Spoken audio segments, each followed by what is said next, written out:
प्रथम तो समस्त जय जगन्नाथ हैप्पी रज। मो ना हूँ आकांक्षा पंडा। मुझे जलालपुर सरपंच झील आम माने जलालपुर पंचायत रे दीर्घ 3 वर्ष है फेस्टिवल चली आसी रज फेस्टिवल। यहाँ हूँ चतुर्थ फेस्टिवल चली बहुत सुंदर भाव में आयोजन करा फेस्टिवलटा 3 वर्ष अपेक्षा ए वर्ष बहुत सुंदर भाव में आयोजन करा तो मुझे फर्स्ट धन्यवाद देवी श्रीजुक्त राजेंद्र प्रसाद पंडा को एवं श्रीमती मंजुलता पंडा को आमर ए रज 3 दिन भितर आमर सब कंपटीशन भी आयोजन करा कुनि कुनि पिला मानक पई जेमति के डांस सॉन्ग झोटी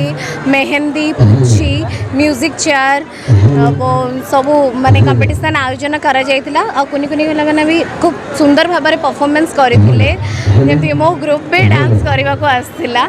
से माने भी बहुत सुंदर भाव में परफॉर्मेंस करथिले आ ए आयोजन भी बहुत भल भाव में हेछि 3 वर्ष अपेक्षा ए वर्ष सबुठ भल ही हेछि आयोजन से तो पुणी नेक्स्ट आउ थे ही धन्यवाद देवी अशेष अशेष धन्यवाद देवी राजेंद्र प्रसाद पंडा को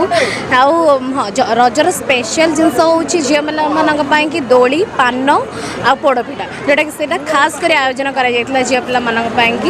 से माने खूब आनंद उल्लास रजटी को सेलिब्रेट कर बहुत भल से सेलिब्रेट कर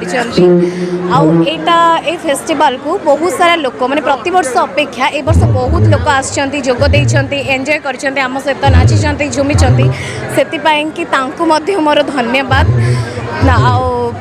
धन्यवाद थैंक यू। देखो रज पर्व हूँ ओडिशार गोटे महान पर्व। ये पर्व ओडिशावासी साधारण जीवन सामाजिक जीवन एवं अर्थनैतिक जीवन सहित जड़ित कारण ये रज पर कृषि भाई माने कृषि क्षेत्र को जीवे एवं तांकर कार्यक्रम जो किभली भाव में भल कृषि द्रव्य उत्पादन करेंगे से लगे पड़े कारण तांकरी कृषि उत्पादन माध्यम आम अर्थनीति निर्भर करे। तेणु ये पर्व को बंचाई रखापी विशेषकर ये पर्व हूँ आम माँ मानकर आमर भौणी मानकर एवं आमर झील मानकर ये पर्व ओडिशा रे पालन हो बहु कालरू एवं ये पर्व को देखिए आप जलालपुर ग्रामवासी मैंने ये जो रज पर्व धीरे धीरे लुचि जाऊला ग्रामांचल बंचाई रखापी आम निष्पत्ति नहीं जलालपुर किसी बंधु मैंने तेणु से अनुसार दीर्घ 4 वर्ष धरी ये जलालपुर मेलन पड़िया रज वर्ष आम पालन करसुचु एवं प्रथम दिन में रज दोली को उद्घाटन करते विशिष्ट चलचित्र अभिनेत्री पिंकी प्रधान एवं से दिन आम रज महोत्सव में सामिल होते आमर लोकप्रिय विधायक छवि मल्लिक महाशय सामिल होते मान्यवर सांसद विभूतर आम ये महोत्सव में सामिल होते 3 दिन धरी विभिन्न नाच गीत सांस्कृतिक परिवेश आमर अंचल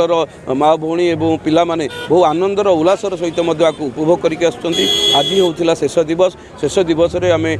पुरस्कार विभिन्न प्रतियोगिता आम पिला मध्य करूँ जो मैंने कृतित्व अर्जन करते आज पुरस्कार वितरण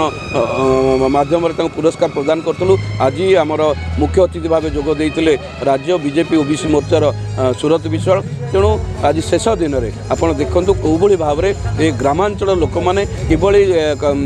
कर्मक्लांत जीवन में टी शांति पाइबापी आज हजार हजार संख्यार ये रज पर्व उपभोग कर सम्मुखें देखूँ पछपटे किभली हजार हजार माँ भौणी मैंने गुरुजन मैंने युवबंधु मैंने अति आनंदर सहित अति उल्लासर सहित रज पर्व को उपभोग करम निश्चिंत भाव में ये पर्व को ये परंपरा को बंचाई रखापी